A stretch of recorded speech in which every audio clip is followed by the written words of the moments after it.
Second sticks? Can I move my chair in a little? Yes, please. Oh, good. We're rolling, right? Sure, yeah. So here are the ground rules. Think of this more as an oral history so that 50 years from now we get to see what people thought. You do not have to censor yourself, and you do not have to be accurate. If you think, like, I think that happened, go ahead and tell it.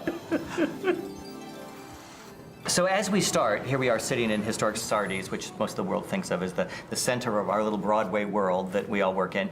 And you are linked in everyone's minds for, you know, what you did at the St. James Theater with the producers next door. But the fact that you both are in this gigantic movie, you play all these scenes together, and you didn't even know each other then. No. So the first question I guess I have is many people have real deep memories or thoughts about Disney. Had you seen the Disney movies when you were a kid? You know, I saw them all. I mean, I remember Snow White and all the way through to the Aristocats. So it was a big deal. The notion of being in one of these films and providing a voice for a character was very important to me. Also, I think Beauty and the Beast had just come out, and, you know, there was a rebirth of these movies, so I was excited to be at that time to suddenly have a chance to be in one.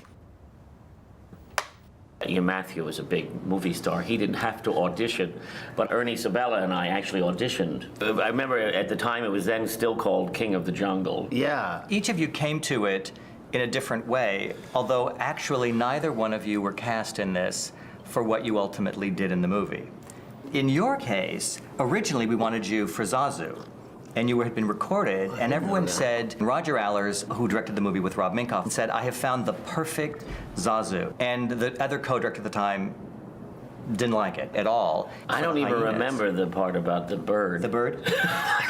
I don't remember reading for the bird at all.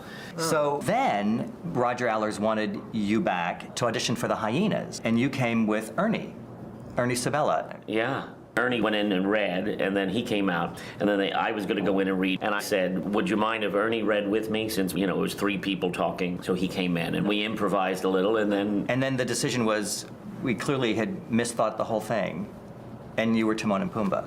Hakuna Matata. What? It means no worries.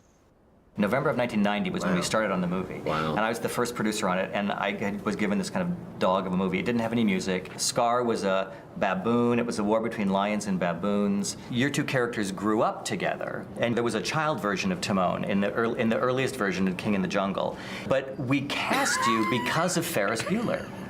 Because the character was supposed to be a goof-off. Oh, really? And the whole idea was that Simba didn't run off with Timon and Pumbaa. Scar was going to kill Simba the same time he kills Mufasa. He's holding Simba in his mouth, and it's about to break his neck. And everyone comes in and says, oh my gosh, you saved him from the stampede. And the idea was you were going to grow up with Scar and be the goof-off kid. And so it was all supposed to be this throw-off, kind of Ferris Bueller, goofing around, delightful scamp. And the story got rewritten, but we cast you as that, and then you became the heroic lead. Well, that's interesting. I didn't know that. I remember when it started, they were saying it's loosely based on Hamlet. We were actually I think thinking Joseph and had Prodigal Son. The Hamlet thing, of course, is the father, Scar, ghost, father, the father ghost and stuff. But Yeah. that actually was a discovery after the fact when someone said, gee, it's kind of like Hamlet. Oh, really? But we weren't kind of modeling it towards that. But, Well, I know but, you I was heroically. playing Hamlet, but apparently that, you know. There is a scene between the two of you, though, that you're talking about your father, and you say, someone once told me the kings of the past live there, and those stars look down on us. That's, Yeah, you try saying that line. Yeah, you made it sing. What can I Thank you. say? And then you say, what mook made that up? Yeah. What mook made that up? And you apparently improvise this line. Our records say, well, this caused a stir, this scene. What mook? What mook? What mook made that up? Because, no, why is this a stir, right? Because there was no internet. It was like in 1992 when you recorded that or whatever. And we thought that the word mook might be obscene.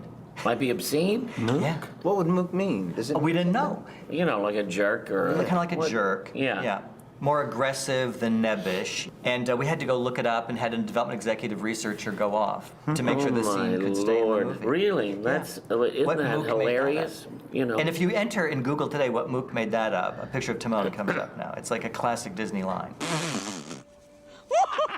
An element that everybody always talks about who does a voiceover for one of these films is that when they film you recording, And very often your mannerisms are incorporated sometimes into the animated character. And at one point, you see the meerkat go like this, which is a gesture, I've often made where I put my head in my hands. Usually when I'm acting. At times, no, but just sort of this moment. And it was from far away, this little teeny tiny animal doing this totally killed me. Carnivores. Ugh. Did they capture you working your mane, do you think? Look at that toss of the hair. Yeah, they did capture see facial. yourself? Well, I can. I don't think I look like him, but I do think he used a lot of my expressions. Definitely. We recorded for 5 years, 4 years. How many 4 years did we years, record for? Yeah, well, I 90. You would have both come in at the very, very end of '94 for pickups and stuff because we were still Yeah. changing at the very end. We need more wonder on line 209. Well, That's what happened to me, yeah. A little more awe. because they are directing you through that big piece of glass. They direct you through glass, and they give you sometimes the number of the line that they want, rather than... That's like the John Wayne story. Yeah, that one? Yeah. What's that? Well, Cecil B. DeMille and John Wayne, he's saying to him, he really is the Son of God. And then he says, Duke, it's just not working. I need a little more awe. And he went, oh, he really is the Son of God. Anyway. Did you two record in the studio together ever? Do you remember? No. I don't think so. No. We did meet in a hallway. I recorded after you guys. We didn't know each other. Yeah, he was very cold to me. No, that's not true. I was like, wow, hey, it's Nathan Lane. Hi. And he was like, hello. Oh, that I did not. That's how I recall. Interesting. This is an He's oral always history. the victim. What it is they recorded him and then I made it work.